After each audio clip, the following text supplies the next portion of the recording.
दोस्तों, आज जो खबर मैं आपको बताने जा रहा हूँ वो हर भारतीय को गर्व महसूस कराने वाली है, क्योंकि भारत ने रक्षा क्षेत्र में एक नया इतिहास रच दिया है। वित्तीय वर्ष 2025-26 में भारत का रक्षा उत्पादन अपने अब तक के सबसे ऊंचे स्तर पर पहुंच गया है। इस साल भारत ने करीब 1,78,000 करोड़ रुपए का रक्षा उत्पादन किया है। यह अपने आप में एक नया रिकॉर्ड है। अगर पिछले साल की बात करें तो यह आंकड़ा करीब 1,54,000 करोड़ रुपए था, यानी सिर्फ एक साल में ही लगभग 16% की बढ़ोतरी हुई है। वहीं अगर 4-5 साल पहले के आंकड़े देखें तो उस समय रक्षा उत्पादन 85,000 करोड़ रुपए से भी कम था। इसका मतलब साफ है कि कुछ ही वर्षों में भारत ने अपनी क्षमता को दोगुने से भी ज्यादा बढ़ा लिया है। सबसे दिलचस्प बात यह है कि यह बदलाव रातों रात नहीं आया। इसके पीछे वर्षों की मेहनत, नई नीतियाँ और देश में उत्पादन बढ़ाने की कोशिशें शामिल हैं। अगर हम 2013 और 14 की बात करें तो उस समय भारत का रक्षा उत्पादन सिर्फ 43,000 करोड़ रुपए के आसपास था,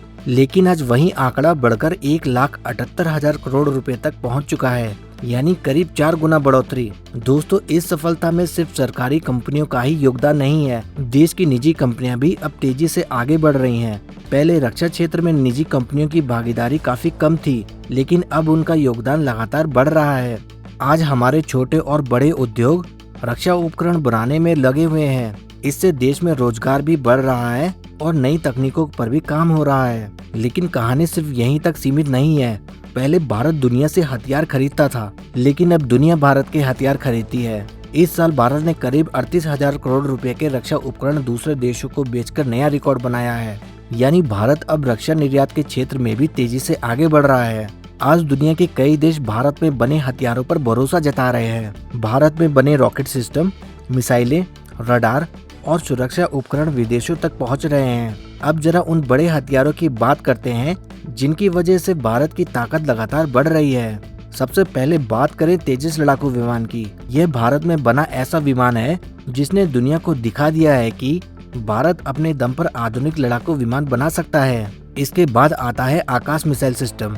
यह देश के महत्वपूर्ण ठिकानों की सुरक्षा करता है और दुश्मन के हवाई खतरों को रोकने की क्षमता रखता है। फिर आता है पिनाका रॉकेट सिस्टम। यह कुछ ही सेकंड में कई रॉकेट दाग सकता है और युद्ध के समय सेना को बड़ी ताकत देता है। भारत की अग्नि मिसाइलें भी लगातार मजबूत होती जा रही हैं। इन मिसाइलों ने भारत की सुरक्षा को नई मजबूती दी है। वहीं भारत भविष्य की तकनीकों पर भी काम कर रहा है। आने वाले समय के लिए नई पीढ़ी के हथियार तैयार किए जा रहे हैं ताकि भारत किसी भी चुनौती का सामना कर सके। अगर नौसेना की बात करें तो INS अरिहंत और INS विक्रांत जैसे बड़े प्रोजेक्ट भारत की ताकत को कई गुना बढ़ा चुके हैं। INS विक्रांत भारत का पहला स्वदेशी विमान वाहक युद्धपोत है, जबकि INS अरिहंत देश की समुद्री सुरक्षा का एक मजबूत स्तंभ माना जाता है। दोस्तों, सबसे बड़ी बात यह है कि अब भारत सिर्फ अपनी जरूरतों के लिए उत्पादन नहीं कर रहा। भारत दुनिया के रक्षा बाजार में भी अपनी मजबूत पहचान बना रहा है। फिलीपींस जैसे देशों ने भारत की ब्रह्मोस मिसाइल खरीदने का फैसला किया है। वहीं कई अन्य देश भी भारतीय हथियारों में रुचि दिखा रहे हैं। 1,78,000 करोड़ रुपए का रक्षा उत्पादन सिर्फ एक आंकड़ा नहीं है। यह उस बदलते भारत की कहानी है जो आत्मविश्वास के साथ आगे बढ़ रहा है। आने वाले वर्षों में अगर यही रफ्तार बनी रही तो भारत न सिर्फ अपनी सुरक्षा के मामले में और मजबूत होगा, बल्कि दुनिया के बड़े रक्षा उत्पादक देशों में भी शामिल हो सकता है। तो दोस्तों, भारत की इस ऐतिहासिक उपलब्धि पर आपकी क्या राय है? क्या आपको लगता है कि आने वाले समय में भारत दुनिया के सबसे बड़े रक्षा उत्पादकों में शामिल हो जाएगा? आप अपनी राय हमें कमेंट में जरूर बताएं। अगर आपको हमारे द्वारा दी गई खबर पसंद आई हो तो प्लीज वीडियो को लाइक करें, शेयर करें और चैनल को सब्सक्राइब करना ना भूलें। जय हिंद, जय भारत।